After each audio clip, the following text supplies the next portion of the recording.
What's up, y'all? Welcome back to the Cutaway scene where the conversation is uncut, unfiltered, and unexpected. Listen, we dropped our Sunday poll this week, and I'm not gonna lie, it was a little messy. The question was a little messy. It went along the lines like, if your friend was dating your ex, what you doing? Are you unbothered, or are you just straight cutting them off? Let's talk about it. So 80% of you guys decided that cutting them off was the best bet. You know, you're not trying to deal with it.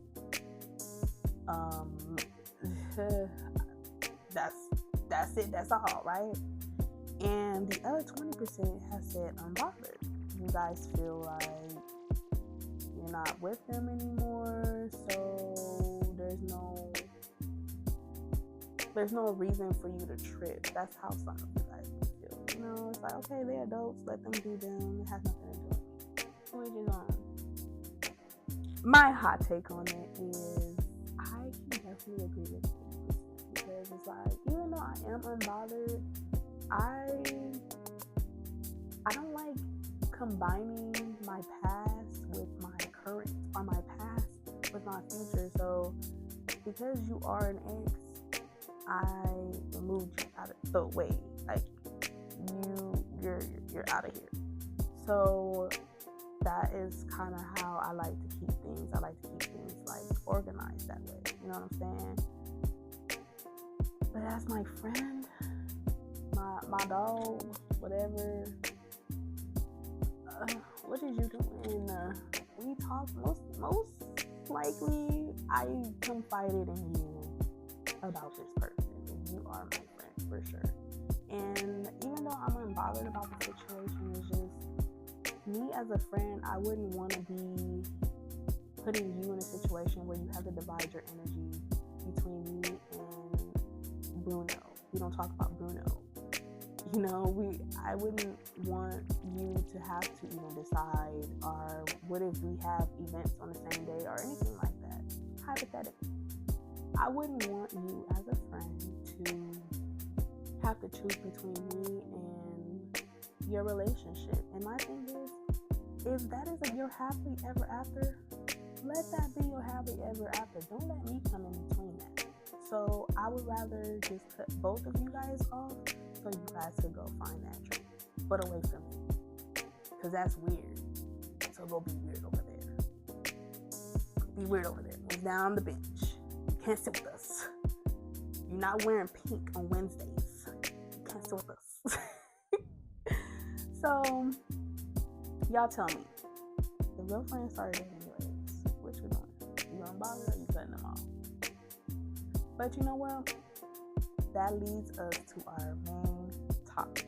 Okay, so Hot Take Wednesday dropped a question, and it went along the lines about, what's the wildest thing you've seen on a date?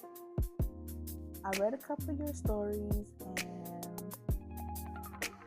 those first dates was pretty wild. Okay, I feel like, since I'm bringing this up, I decided, let me take the lead. Let me start off with a story, okay? So the first thing I can really think of, was a time where I wouldn't call this wild. I would say this is more weird. I was more like weirded out, if anything, because I have met somebody and we on a date, and like, we have the same name. We were born the same day and everything. And I know it may seem cool to some people, but I don't know. I felt like I was talking to me. We have the same mannerism, like the same everything. And I was like, I don't know. I just couldn't. It just didn't sit right with me. Like, I don't know. To each his own. Some of y'all probably like, girl, that's the reason why. And I'm like, it was just too weird for me. I just didn't. It just gave me, and he gave me like the same features. Like, he was light skinned like me. He had like the same, like, I'm telling you, it just gave me Like, you can be a distant relative. Like, that was just weird for me. Like, why are you like this? Why is it so similar? I don't like this. I had to leave that alone, okay? But anyway, I read a couple other stories, and there was one that was really funny to me. Someone said, my date got punked by other little boys, and little old me have to stand up for us. I'm glad I didn't stay.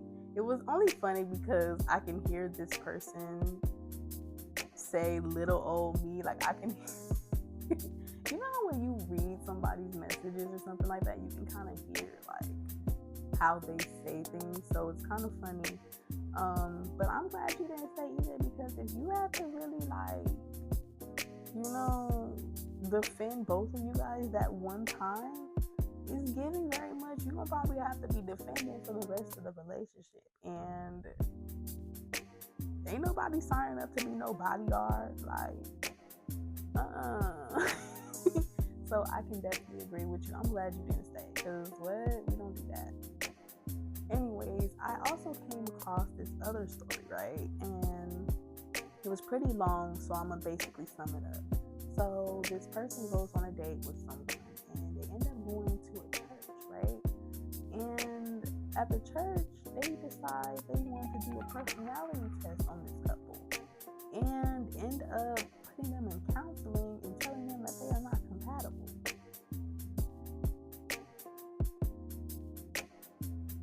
Basically trying to break them up. Now, imagine on your first date going somewhere and someone trying to tell you, oh, you're just not compatible with this person. Like, wait, hold on. Can I find out for myself? Like, what's going on? Like, what would y'all do if strangers was to tell you, oh, you and your date, y'all ain't compatible? I need some counseling or something. Like, wait, hold on. Like, I feel like we just went from Netflix and chill to counseling and clipboards. What are we doing here? Hold on. But honestly, what I have learned from boundaries in relationships and friends and stuff like that is just people are gonna do exactly what they want to do. Okay. There's this saying, if you give them what is the saying? It's something about, like, if you give them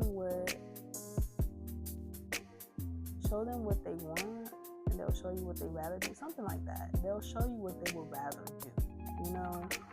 And I don't know. And when it comes to relationship, I feel like people genuinely kind of campaigning in the beginning, like really having this mask on. That's why it's so important to date people instead of just jumping into something so fast, you know? But that's just my take on that, and this is why this is the Cutaway series. You know, we all vote different, we all have our voices different, we all have different opinions, and that is what makes the conversation fun, and I love that for us. But you know what? This is episode 2 of the Cutaway scene. I appreciate you guys for voting. I appreciate the hot take question answers. Y'all really make this conversation fun. I really can't wait for next week. Hit that subscribe, follow the Cutaway scene on Instagram. That is where you will be joining in on the Sunday polls and the hot take questions that's happening on Wednesdays. And yeah, I can't wait for next week. We're definitely going to flip it. We're going to change the whole thing up, and I'm so excited to see what you guys say. And that's a wrap. And this is the Cutaway scene. Bye.